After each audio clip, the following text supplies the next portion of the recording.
Hey guys, I'm back in the studio after my trip around the United States, Nashville, Tennessee to drive the new Crown, and then Santa Barbara, California to drive the new CRV. Got back to my office this morning. We have some abstract art left in here by my daughters. This one's not that abstract. I love my dog. I don't know if you guys can see that. Today, we got some beautiful news talking about a lot of Lexus stuff. Toyota files for LFR trademark in Europe. So Toyota has filed applications for LFR and Lexus LFR in Europe.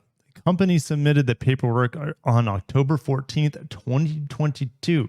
So just a day before this recording, the Intellectual Property Office is still processing the request, and it takes a few months according to Motor One here. The joke was that this upcoming GT3 vehicle could have been like the LFB. But LFR sounds pretty badass. What do you guys think? I'll see you in the comments below on LFR. It is not going to be this vehicle right here. Well, take it with a grain of salt, but this is just what I believe. It's not going to be this battery electric vehicle. This is way off in this future, this concept. This sports battery electric vehicle needs to have solid state batteries, and we're probably maybe a decade away. That seems pretty far-fetched, but look, no one has solid state batteries right now in production. At least not successful ones on the road. So yeah, check this out. This vehicle is not coming. It will be the GT3 race car concept that they came out with the Tokyo Auto Salon. So here is the Toyota GR GT3 vehicle. It will be a Lexus. There's no ifs, ands, and buts about it. And it's going to be very similar to what you see right here, this GT3 concept. Now we know more than likely this is going to be the Lexus LFR. We're hearing twin turbo V8. And who knows, maybe 600 horsepower. But yes, I think just like the 911, which this is going to take direct shots at, we might see some models production like this GT3 variant that will have this big wing on it. Some pretty cool carbon ceramic brakes, I'm sure.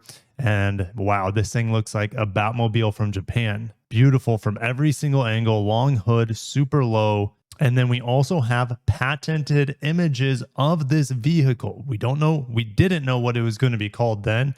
It's pretty much safe to say that this is the LFR. Holy cow. And this is the more basic production version of this. And look how aggressive that front lip is. Now, we don't have that incredible rear wing like we saw in that GT3 concept, but that doesn't mean it wouldn't be available in maybe a GT3 variant of it, just like the 911 GT3s have. So what do you guys think of this LFR? Can't wait. I mean, from the top, it looks insane.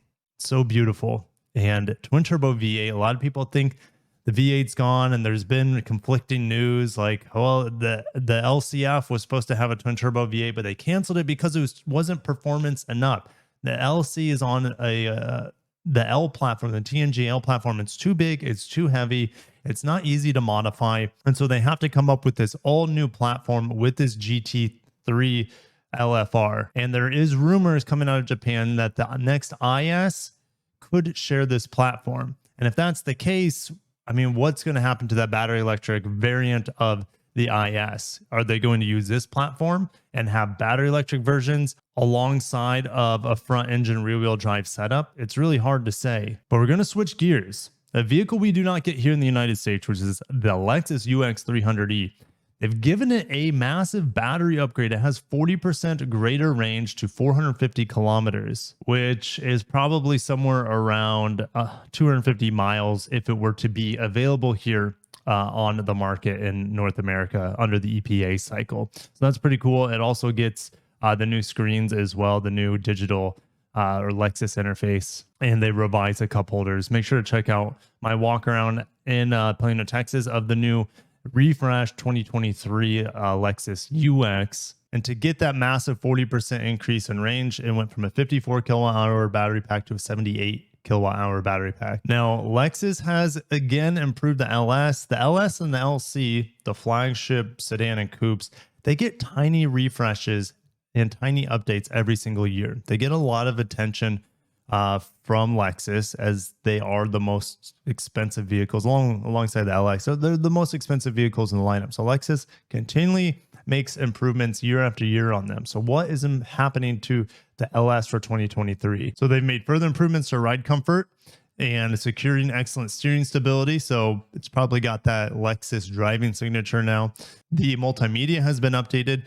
I think it was 2021 refresh. I got a touchscreen. Now for 2023, it's actually getting the multimedia software. That is what we just kind of saw in the new UX. So wireless Apple CarPlay, wireless Android Auto. And they will be improving the Lexus Teammate with advanced drive. That's only on the hybrid models. So they're essentially unicorns. So it doesn't really affect any of the Lexus lineup at all, the LS 500H and its updates. So I wanted to talk on this real quick before we wrap it up. Toyota Motor Europe's market share climbs to a record 7.5% in first 9 months, which is almost a full point increase year over year. So Toyota continues to grow in Europe. The Koreans are growing in Europe as well every single year. There's a breakdown of the models that they sell here. We don't get the Igo, we don't get the Yaris, we don't get the Yaris Cross, we don't get the Sport Touring Corolla. We do see some of the CHR, but we don't get the CHR Hybrid. The Prius is like done selling. Look at this. Look at how well the Corolla sedan is selling, and just a whole Corolla lineup here with the Corolla hatchback, 85,000. Including the sports touring, and then the Corolla sedan at 58,000. It's just crazy that the Prius is sold 1,300.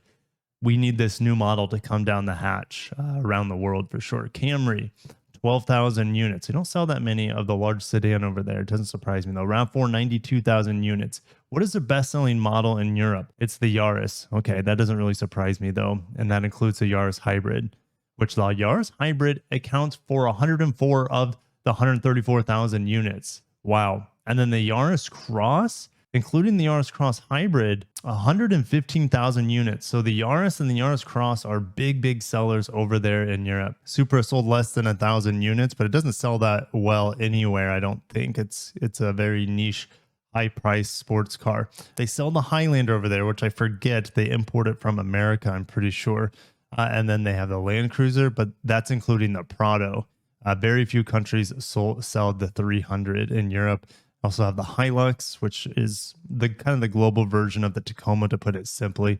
The Pro Ace are like kind of like the big vans on the Pro Ace City, and they also have the Pro Ace Versa EV, which I think is a collaboration with Peugeot. I'm not really going to talk about Lexus a whole lot on this. I guess we can talk a little bit about it because the UX EV was just updated, and they will probably be selling more than 1,300 units now that it's a more tempting vehicle, but it all depends on the volume that Lexus wants to make or is able to make with that vehicle. NX plug-in hybrid at about 5,000 units, which compared to America for 2022, they've sold 1,700 units of the NX plug-in hybrid. The RAV4 hybrid at 17,000 units, and we compare it to the RAV4 Prime here at 10,000 units. So that's much closer in volume range than I was expecting. I was expecting maybe it'd have to at least double or triple, but it's not even double versus our availability of the RAV4 Prime. And I have viewers on the channel that have been waiting a long time for their NX standard hybrid over there. So they sold 4,901 in Europe. We go to America, NX hybrid, it's 4,905. We're actually getting 4 more units, 4,905 versus 4,901 of the NX hybrid in Europe. So Toyota's is able to allocate a lot of those standard hybrids for North America. We also have production of those vehicles here in Canada. And then the plug-in hybrid is, like 3 or 4 to 1 in favor of Europe. But just a quick little update. Make sure to stay tuned. Gosh, what is it? The 15th. So I believe on the 18th, driving embargoes like galore. Honda CR-V hybrid driving embargo ends on the 18th. It'll be the Corolla hybrid as well as the Highlander turbo driving impressions go live on those days too. The Crown is a week later on the 25th. But I'll see you guys down below. Lexus LFR. Get your engines revving. Let's go. See you in the next video. Thank you so much for watching. Hit the like button if you haven't. Subscribe for more. Have a wonderful day and peace out.